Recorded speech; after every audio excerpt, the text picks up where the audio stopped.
Have you ever gone through a suffering or a valley in your life and felt like you were all alone, only to find out that not only was God with you all along, but he sent somebody to pray you through it?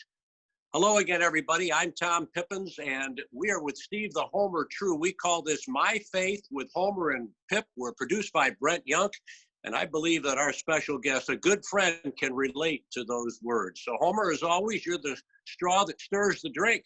Let's get going. No, you have to introduce the guest. Come on, Tommy. That's what you do. All right. Take it Okay. away. He is Marvelous Mike McGivern. He has a fabulous radio show. It's called Faith in the Zone. He's all over the high school football scene and high school sports. He has honored and encouraged so many of our student athletes and coaches throughout the state. But I figure he's going to get into some of that and much more. How's that, Homer? That is perfect. It allows me to give a introduction as an honor. I have always admired you because you are the faith sports guy in the Milwaukee area.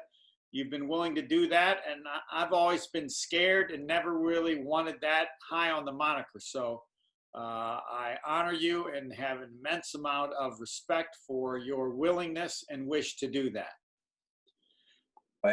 Homer, I appreciate that a lot. I really do, because I've been a huge fan of yours, and I've told Tom that I miss seeing him on TV and watching how he would talk about our sports teams. And certainly, Homer, I've listened to you forever. I'm a huge Marquette fan, and I like your take on sports, and for you to say that, I appreciate it a lot. This is my faith.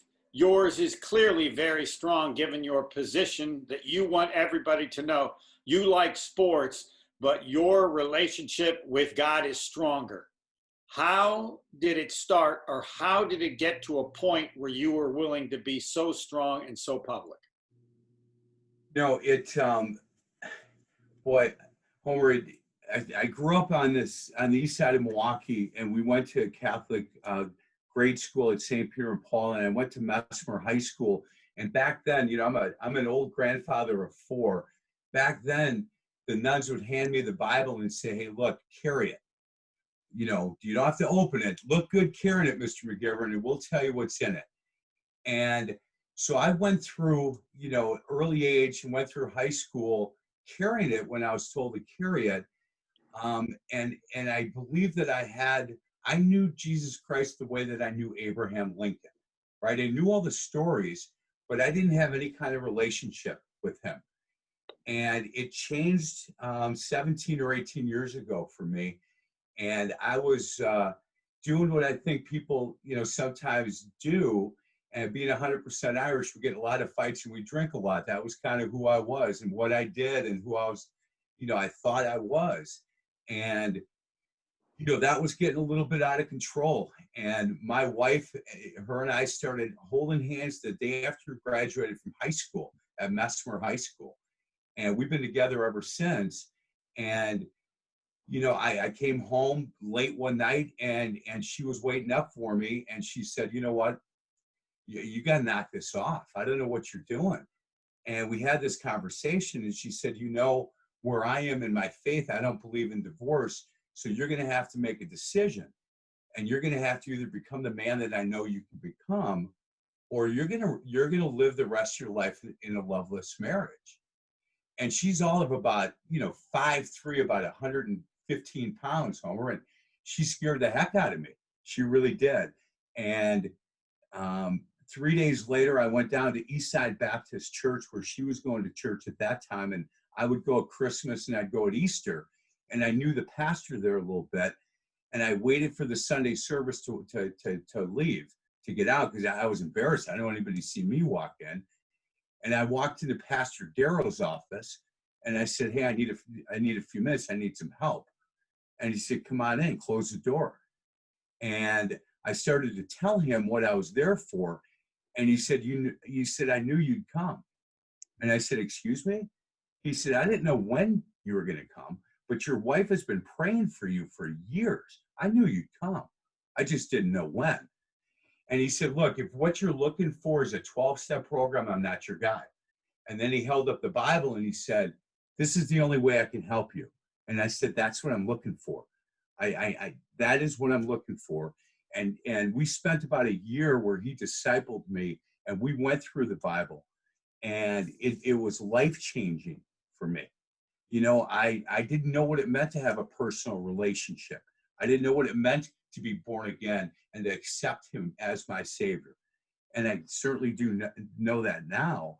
And it's interesting because, you know, you think, wow, my whole life, you know, everything's going to be great now. Well, I'll tell you what, that first year, boys, the devil didn't want to lose me, did not want to lose me. I was a good soldier for him. And the temptation that first year was incredible. The phone calls on, you know, "Hey, where have you been? Come on, you know, we're short a guy, and then we're going to go do this, and we can do this." And it, you know what, my wife, who was, you know, again, held hands with me for a long time, said, "Look, if you need, you call me. You call me if there's an issue." And so she hung with me, and a lot of things have happened since then. And one of them is this Faith in the Zone show that we do every Sunday at 8 a.m. and 8 p.m. on 1250 a.m., or you can go to faithinthezone.com. And that was an idea that Pastor Ken Keltner from Brookside Baptist Church had. I coached all of his boys in basketball. And, you know, through all this stuff, I was still coaching basketball and coached for 36 years.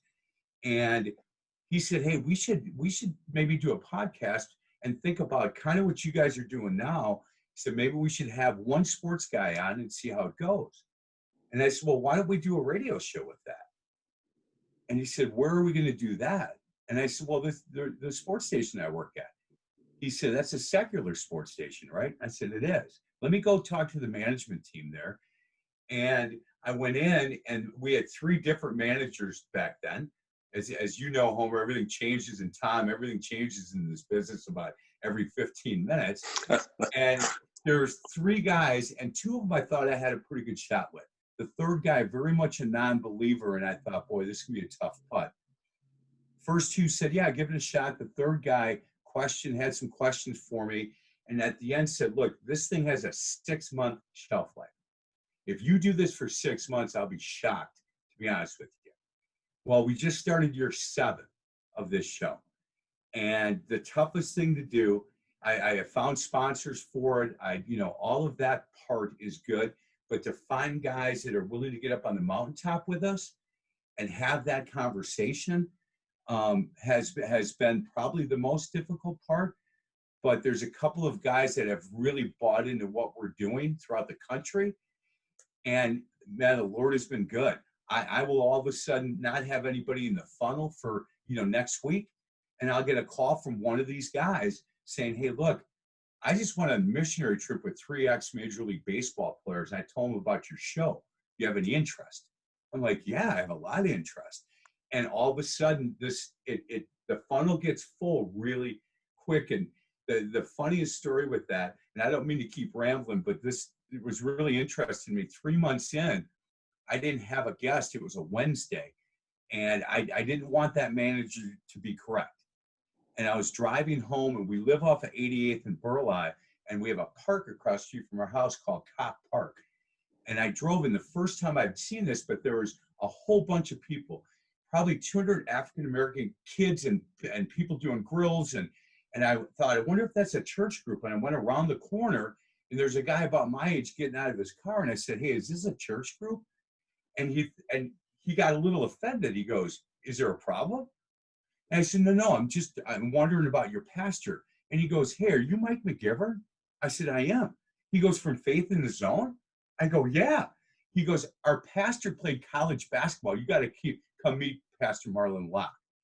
Well, I get out of my car. Pastor Locke is playing in a co-ed volleyball game with little kids, and he won't stop playing to talk to me until the game is done. And I go, "Oh, he's perfect for Faith in the Zone." We stopped. He stops. We start talking. He was an basketball player in this area, was a Milwaukee police officer, and now he runs a big church, Unity Gospel, which is on 12th, right off of Walnut by Speed Queen. And he's got this music ministry. So we start talking. He said, "Mike, I want to introduce you to some of my music." And he has been just unbelievable partner on some of the things that we're doing. So You mentioned your wife, you mentioned meeting in the Bible, but there has to be a point when you changed, when something touched you, you bought it, because it's one to do it for somebody else, but to extend it as you have. What did you read? What was the day? What was the time when you bought into whatever you had been told or what you read? You know, that first night with Pastor Darrell, look, I was, you know, I'm not stupid, right? I knew the things that I was doing was harming this great family relationship that I had with my wife and my kids. And driving down to Eastside Baptist Church, I said, Lord, I don't know you very well, and I'm pretty sure you don't like me very much, but I need you. I need some help. And I think Pastor Darrell's the guy to do it. So that night, and again, it was 17 years ago, and it had been September 17th, I believe is the date. And by the time I left that church that night, it was probably, we were there 3 hours the first night, just the two of us. And by the end of that 3-hour meeting with him, I knew that I needed to fully just hand my life over and say, Lord, just take over, because I'm screwing this thing up myself. And so that for me was the time. And you know, Homer, growing up, I was always told that you have to do good works to get into heaven. And I was always confused with that because I was a sports guy, right? And I always looked at the scoreboard. So I would go, okay, on the playground today, I punched a kid in the face, but I helped the lady across the street, so I'm even. Right? So now I'm even. But yesterday, I did 2 bad things and only 1 good thing, so now I'm down 1. And as a kid, I thought, boy, who's keeping score here? Because I can't keep score. Is this good? Is this bad? And then once we started going into the Bible, and I realized that the only way to heaven is through Jesus Christ and through accepting him as your personal savior, now this made sense to me. You know, it didn't make all that much sense because I didn't read the Bible. And for me, people ask me once in a while, what's my favorite book? And it's the Book of Ephesians is my favorite because it says to put on the full body of armor every day. And there's times that I fail before I get out of bed. And you know what? It's okay. You know what? It's all right. I'll pray. I will, ask for forgiveness, and I will move on. But it's just an interesting book, how to be a better husband, a better father, and put that full body of armor on every day. That made sense to me. And the part about accepting his son who died on the cross and died and rose 3 days later, if I don't believe that, then I'm just playing church. I'm just playing church. I fully believe that. And it's by faith. It's not by sight, obviously. How do you best explain to someone your relationship with God? It's interesting because it's evolved over the years. The more I know, the more I read and listen and do Faith in the Zone, where I hear everybody's testimony, the more I understand what he wants and what he expects. And I think the older I get and the deeper into this faith that I am, I'm no longer a young Christian, even though I started at an older age than a lot of people that I talk to. The relationship that I have is very clear. And when somebody asks, hey, I don't believe, or I had a guy one time say, look, I'm an atheist. And I said, you are? And he goes, yeah. I said, how long did it take you to read the Bible? He said, no, didn't you hear me? I'm an atheist. I said, you haven't read the Bible? And he said, no. I said, well, you're not an atheist. You're a non-believer. And he goes, oh, okay. I said, so you believe that we die, we're put in the ground, and that's the end of it? He said, yeah, that is what I believe. And I said, okay. So because of what I believe, I think I've become a better husband, a better father, a better employee, right? A better friend. And so in your scenario, I've done better things, I think, with my life, and then I die and I'm in the ground, and that's the end of it. He goes, yep, that's what I believe. And I said, okay, so we talked about your scenario. Now let's turn it around. Now let's talk about mine. He said, no, I don't want to talk about that. I said, no, we talked about yours. Now let's talk about mine. What if I'm right and you're wrong? Uh-oh. Uh-oh, now what? And I said to this guy, if you want to go to Madison and you didn't know how to get there and I had a map that I could show you exactly how to get to Madison, wouldn't I be a bad friend if I didn't share this map with you? And he goes, yeah, you'd be a horrible friend. I said, do you want to go to heaven or hell? He goes, I don't believe that either exist. And I said, well, we need to have that conversation because I believe it does. And I can show you right here where it does. And I've yet to be able to get him to sit with me. He lives 3 blocks from where I go to church. I can't get him to come to church with me, but that's not my job. My job is to plant seeds, I believe, and let the Lord kind of, water and grow where he feels fit. But, all I can do is try to get people to understand why I believe what I believe. When do you feel closest to God?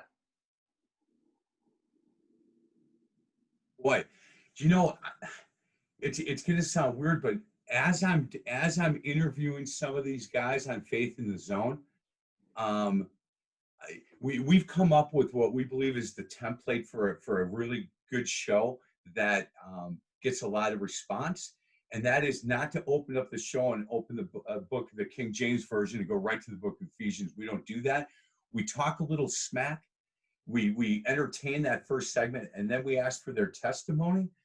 And everybody's got a story, and it never gets old. And I feel like while we're doing that show, I think that's probably when I feel closest to God, because I envy some of these guys. And I told Tom when we talked the other day, some of our guests, the worst thing they ever do is steal a candy bar. And we've had on Pastor Daryl Strawberry and myself, right? And I go, look, if what Pastor Daryl Strawberry was doing, what I was doing, if the Lord's willing to accept us, guys, if you're listening and you haven't made that decision, I don't really understand. He just said he had everything that he ever dreamt that he wanted. He had all the money. He was one of the best baseball players in the world. He had a beautiful wife, beautiful girlfriends, houses, cars, and all the drugs he thought he wanted. And he was depressed all the time. He said, I had everything. Why am I sad all the time? And then he got put away. And he was born in a very faith-based home. And he went away from it because baseball was his God. And when he started talking about his life story and what he's doing now, I think that's where I feel like I'm really, I'm doing something good. And I feel like this show has been blessed because of it. So. What have you learned about faith in general from all the people that you've interviewed that is the same and or different from yours? Everybody has been different. It's really something that I think one of the themes sometimes is that after you make that decision and look, it's not like you got to write a check, or you make that decision in your heart and your head and you say, Lord, I fully accept you. I accept your son as my personal savior, and I want you to guide my life. You kind of think for the first month, man, nothing wrong. Look at it, man, this is great. I'm going to have life by the tail. Everybody's good. And then all of a sudden I get a client or two that says no to me or cancels something, or I get in trouble for something. And I'm like, hold on a second. This isn't supposed to be happening anymore because I'm born again. And you think kind of early on in this that there isn't going to be any more issues, but sometimes there's more issues because, again, the devil doesn't want to give up. He didn't want to give me up. He didn't want to give up Daryl Strawberry. Man, we were great soldiers for him.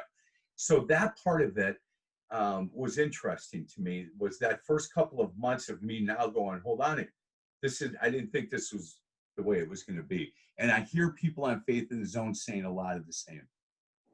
We don't do it as part of my faith, but I thought maybe we should. If you had 1 minute, if my faith was 1 minute long, and I give you that minute now, what would you say at the top of your resume on your faith that gets the first minute? I would, you mean how I would try to talk to you about your faith and maybe becoming a Christian, No, or about mine? your faith, and what you think. If people get a minute of you, Right. just a minute, what do you want to make sure you have in that minute? I think if I'm talking about my own personal testimony and story, I would say, hey, look,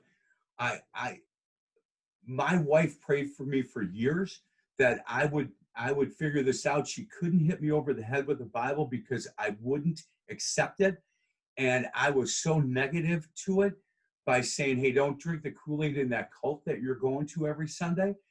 But for me personally, when it was time, and I knew it was time, that I didn't let my pride get in the way. I didn't let pride say, hey, don't tell anybody about this. You know you have screwed up and you've been hiding this for years. I have been pretty open after a couple of things that I've had to do, and I would ask people the same.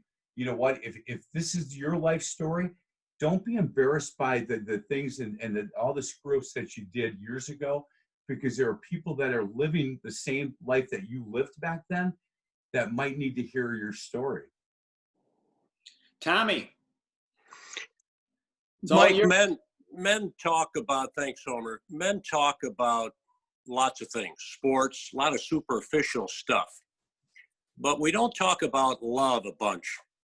And yet, as you know, God is love, and it was never more evidence when Jesus Christ went to the cross for us. Amen. And those people who taunted him, he could have crushed him. He didn't have to do what he did. When did his love penetrate your heart and your soul to the point where you could overcome temptation? You could just have grace for the moment. You know, that took a bit for me. You know, when my wife said those words that she said, it scared me, and it scared me a lot, because I have this beautiful wife, and I have kicked my coverage by a mile. But I can tell you that when I started to gain her trust back, when I started to be able to say, hey, look, I'm going to go to this ball game and I'll be home by 10, rather than coming home at 12:30 like I used to, once I started gaining that trust back from her, that for me was big. And you know, I watched the way she handles things. I watched the way she was a mother to our children and a wife to me, and how important that part of her life was. She's got a big job, and she never wanted to move up because that wasn't important to her. We still live in the same house. We bought our first house because money was not important to her, and I always watched that in her.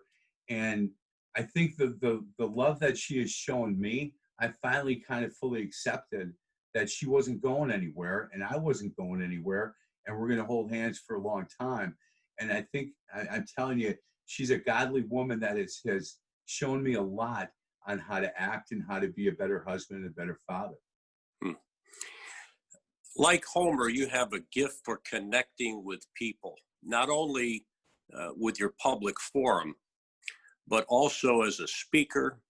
Can you talk to how you have helped others by God's grace, by being honest, transparent, sharing your story? And would you do that with a prayer that someone within the sound of our voices who is ready to give it up and say, all right, that's fine for you, Mike McGivern, but I just can't get there? Right. You know, I get asked now, because of Faith in the Zone, I get asked to go out and speak at different churches during their, like, men's stakeout or a men's night out. And the first time that this happened was a church over near the airport. There's 270 men at this dinner. And I got up and just bared it all, right? I got up and said, you know, here's who I am. And part of Pastor Marlon Locke, part of one of his songs, and that in fact, the theme music for Faith in the Zone is this song. He's got a line that says, I am not the man I want to be, but I thank God I'm not the man I used to be. And that really rang out to me. And so I started the speech with that. And I was completely 100% honest with this crowd. And when I got done, the pastor came up to say thank you, and I whispered to him, I will never do that again. I will never do that again. And he goes, why? And I go, that I am so embarrassed right now. I'm embarrassed. And he said, really? And I go, yeah. He goes, come on over here for a minute. And I go, look, I don't ever call me again. You know, I appreciate the meal. I appreciate the time, but boy, and I was sweating.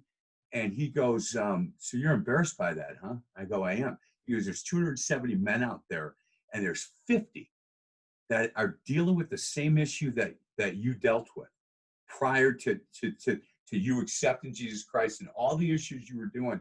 He said, I'm one of those guys that the worst thing I ever did was steal a candy bar. My father was a pastor.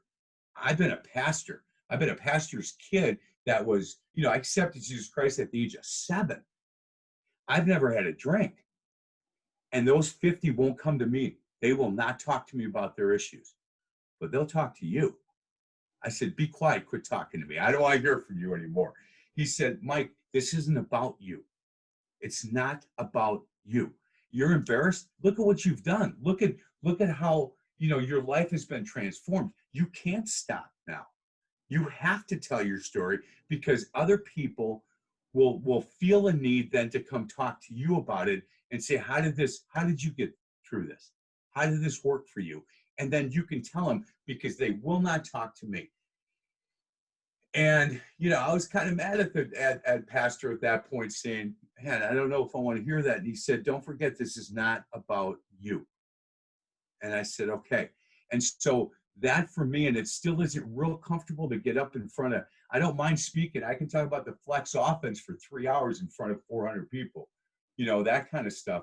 But to talk about, you know, what I was back then and the mistakes that I made as a man. And like you said, Tom, prior, we don't talk about love a lot, you know, but I grew up, my father's a bricklayer and a mason. I mean, he was as tough as they come, and he never talked about love with any of us. But the McGiverns got their personality from our mom, and she was a big communicator. But to be able to get up and say, look, I made mistakes. I made big mistakes. And in fact, I almost lost everything that was really important to me at one point. You know, what happens is the veil comes down. And these guys that are out there that think, oh, that's Mike McGivern, you know, he's a basketball coach, and I hear him talking this and talking that. But all of a sudden, for me to just bear it all and say, look, I'm not the man I want to be, but I thank God I'm not the man I used to be. And here's who that guy used to be. And to be able to say that out loud, it still is, it's not the most comfortable thing to do, but it is what it is. And you know, Homer, that pastor said, I envy your story. And I go, excuse me? He said, I envy that you had this journey. You have this journey. He goes, I don't have a journey. I said, please don't envy my story, because I envy yours. I could have done a lot of good had I been a little smarter when I was younger. And you've been able to plant seeds since you were 7 years old. You know, I'm bullheaded, and it took me a long time to figure it out. So I envy your story. And he said, Mike, I'm telling you, I do envy all the things that you went through to get to where you're at. So there's so many more people you can talk to.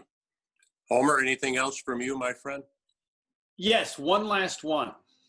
Of all the interviews you've done on your show, I'm not asking for the best. I'm not asking for anything other than the number one that you would bring up first.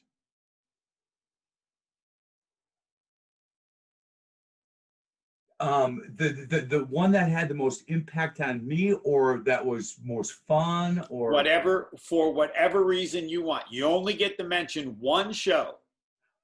Mention that show. Can I have two? No. All right, Tony Dungy. We had Coach Dungy on for an hour, and when he talked about platforms and he talked about his days with the Pittsburgh Steelers, and he said, "Look, I was drugged as a kid. I was drugged to church on Sunday. I was drugged to church on Wednesdays, and it didn't. You know, I listened and I accepted, but I didn't live that.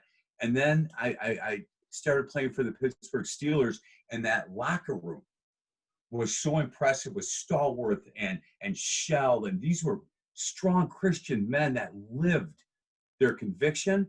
And I'd never been around like that type of man before.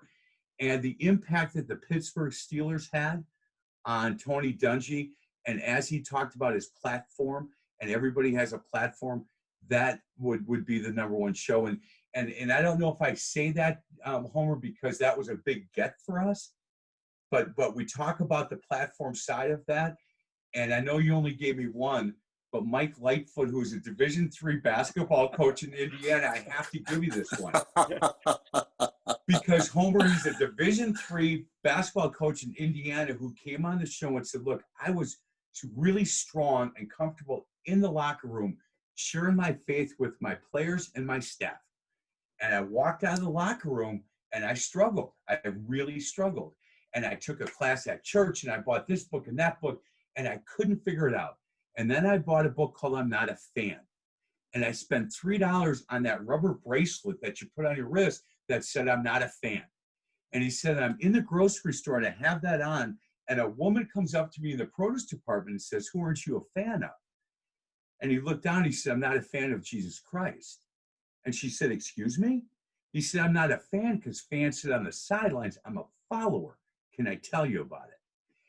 And she said, yes, you can. He said, Mike, I went out and bought 100 of the bracelets. I have them all over the house. I never leave home without it. And that $3 bracelet, I think it was the Lord said, okay, all right, you're ready now. Here you go. Buy that bracelet. And he said, it has been a door opener for me. And that line about, that's from the book. I'm not a fan because fans sit on the sidelines. I'm a follower. Let me tell you about it. So I'm amazed you put Dungy ahead of that, but I'm glad you did, because if I could ask him one question, it would be, because I fixate on one of God's greatest gifts is his ability to give peace of mind. Tony Dungy, all his story, his son committed suicide, given the strength of his faith. How? Because I know God did. How can God give someone like him peace of mind over what I think is one of the most horrific things that can happen to any person at any time in any life? I don't know if you talked about that. We did, and I can tell you that I think he struggled a little bit through that time, but his faith is so strong. His wife's faith is so strong, and the people that were around him, the families and the men that were around him that embraced him and continued to pray with and for him, he felt all of that.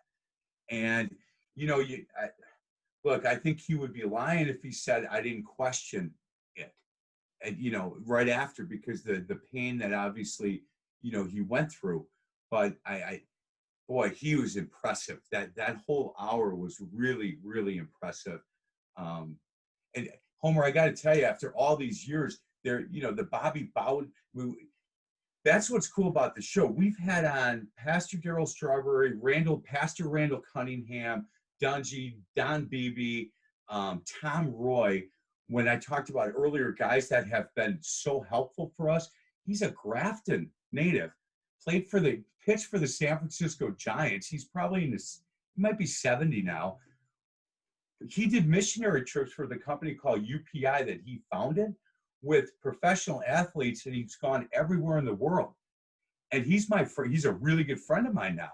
And so all of a sudden I can call him and he'll say, yeah, Matt Mieske, you want to call Matt? I go, yeah, love to call Matt Mieske. Here you go. You know, Leah Miko, she won three gold medals in women's softball. We had her on 2 weeks ago. Friend of Tom Roy's, went on a missionary trip with him. Why don't you call her? She played at Arizona. And so he has been great. So I feel bad that I didn't pick out him right away, because not only is he a great guest, but he's been a great friend. So he's really helped the show. One has turned into 6. All right. And then, okay, let me take, no, I'm just kidding. And we've got, take it away. You can close it out, Tommy. If I ask for another one, it's going to be 10. No more Homer, I promise. But, you know, what I'm trying to say is Tony Dungy, to, you know, a high school age kid who tried to start FCA in a school, and they kept telling him he couldn't do it. And he kept saying, I think the Lord wants me to. Yes, I can. And so a high school kid who's working hard to get FCA in a public school and Tony Dungy and everything in between. So it's been wonderful. Now we're at 11. I think we need parts 2 and 3 and 4. Mike McGivern, you've been amazing. And in my little brain, I'm thinking faith, hope, and love. But the greatest of these is love for you, for Tony Dungy, for anyone out there who has faith or doesn't, or knows someone who is struggling. The love of God can give us the grace no matter what the circumstances. It's been a privilege, Mike McGivern, to have you on My Faith with Homer and Pip. For the Homer, the incomparable one, and the erstwhile producer, Brett Young, I'm Tommy Pippins. And if you have an idea for a guest, want to come on yourself, I'd be honored to take an email from you. PippinSTom@yahoo.com, P-I-P-I-N as in Nancy, E-S, PippinSTom@yahoo.com. It's been a blessing for us, and we pray the same for you. See you next time, everybody, on My Faith with Homer and Pip.